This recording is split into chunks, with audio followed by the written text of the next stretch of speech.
Fail often. Welcome to another episode of Mastermind Bites. Hi, my name is Fong. I'm an entrepreneur, business strategist, real estate investor, speaker, and also a best-selling author. And every single day, I help others unlock potentials and guide them to succeed. Today on Mastermind Bites, I get to feature another amazing individual. And the reason why I have this show is because over the last few years, I've been very, very fortunate to be in the presence of some amazing people, celebrities, athletes, some masters of their skill sets, got to learn from them, hear their stories, and understand how they become successful. And want to take those lessons learned and share them with you today. So for today's episode of Mastermind Bites, I'm going to be featuring the amazing MOIRA Forbes, the journalist, the writer, the speaker, and the publisher of ForbesWoman, and the host of Success with MOIRA Forbes. She is absolutely incredible. She has so much great insights, and she comes from a great family of success, the Forbes family, and it's been around for many, many generations, and she's been continuing that success as we speak, and all that she does is so great. She's been able to really build an empire, build a great brand with ForbesWoman. She's been able to really highlight the successes of many, many entrepreneurs, and she's been able to spread that message, that advice to so many people to become more and more successful. Now, listening to her speak, she's got a lot of great nuggets of wisdom and lots of great advice for people to be successful on. And these are the top 5 things I want to share with you that I got from Ms. Forbes here.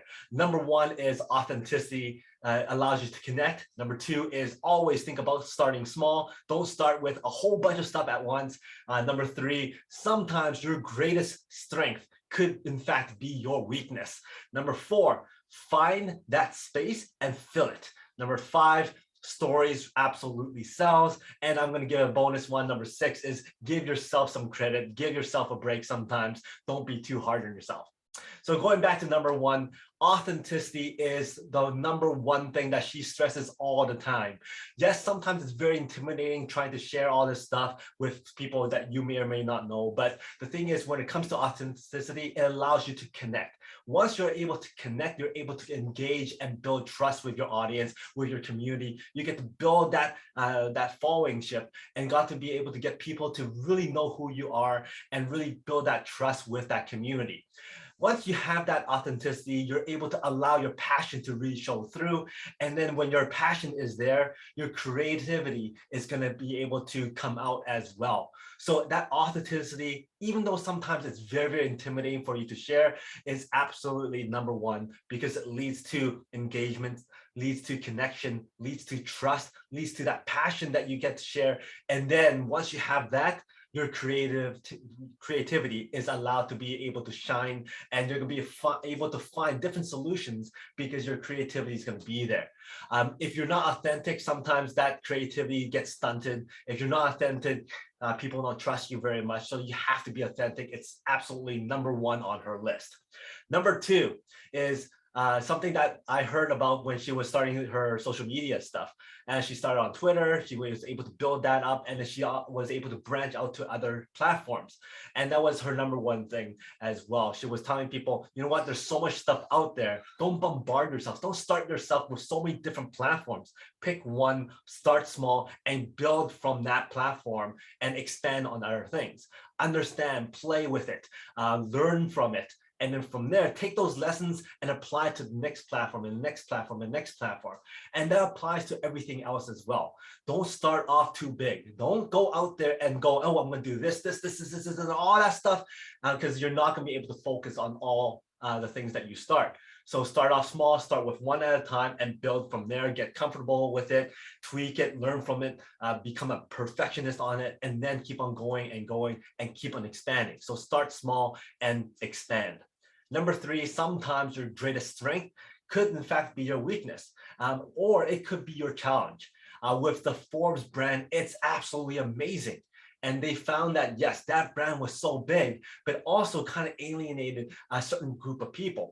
And that's where she found that challenge. She was able to then branch off and using that brand, still using the brand of Forbes, and still be able to connect with the smaller groups, the groups that may feel like a little bit isolated, but she was able to really break through on that as well. So sometimes it could be, in fact, your weakness or a challenge if you have that strength with you, but you have to recognize it, take a step back and ask yourself, is this what you want? Is this how it should be? Even though if it's been done over and over and over and over again, you sometimes have to take a step back and ask yourself, okay, can this be done better? Can this be improved? Can this be even better because we could expand on it or something like that? So take that strength and keep on building on that strength. Don't allow it to be your weakness. Don't allow it to be your challenge. And if it is, then use that challenge to build upon it. Something with regards to that is sometimes you still are so overwhelmed with your own strength that you don't see your own weakness. And therefore, you still need to have your mentors. You still have to have your coaches. You still have to have your people who could guide you along. But at the same time, you want to guide other people. So when it comes to that greater strength, sometimes it blinds you from what your own weaknesses are.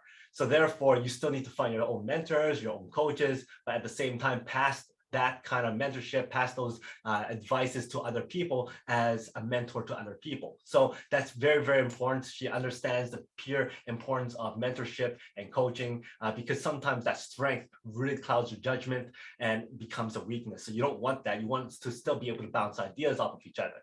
So that's number 3.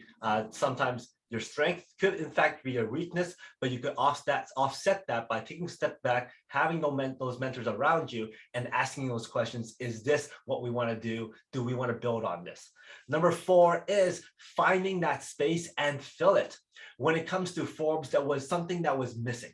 It was that space that represented women. And therefore, she wanted to have this new brand from Forbes for women, which is ForbesWoman, really focusing in on the entrepreneurship and businesses that the women community was building up. And she wanted to really highlight them.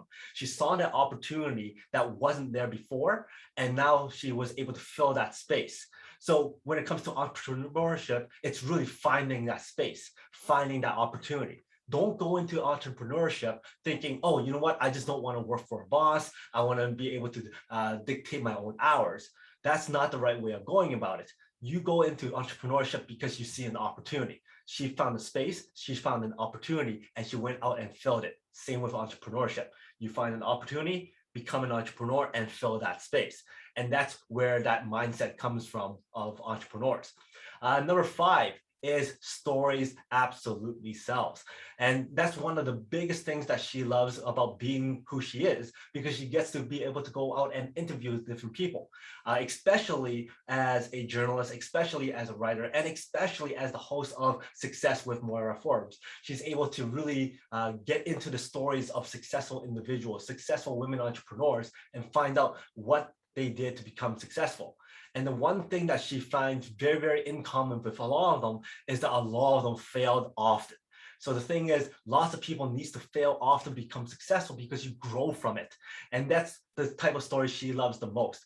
Finding out what are the failures that people got through, what are the failures people experienced, and how were they able to overcome those failures and become the success that they are today. And for herself, she's gone through lots of failures as well. She's failed many, many times. She absolutely failed often, but she's also been able to get up often and been able to overcome all those failures, become who she is today. Stories are the things that are the essence of how people are the way they are today. So that's why stories are absolutely important, and that's why stories sell. And the bonus one is give yourself a break sometimes. One thing that she found in common when she interviewed so many different successful people was that looking back, they wish they were able to give themselves a little bit of break, not be so harsh on themselves, not be so hard on themselves, because every day changes. The day goes on, life goes on, and you realize looking back that that one moment in time was not as harsh as they put themselves into. So therefore, don't give yourself that much pressure. Don't give yourself that much of a hard time when you do fail.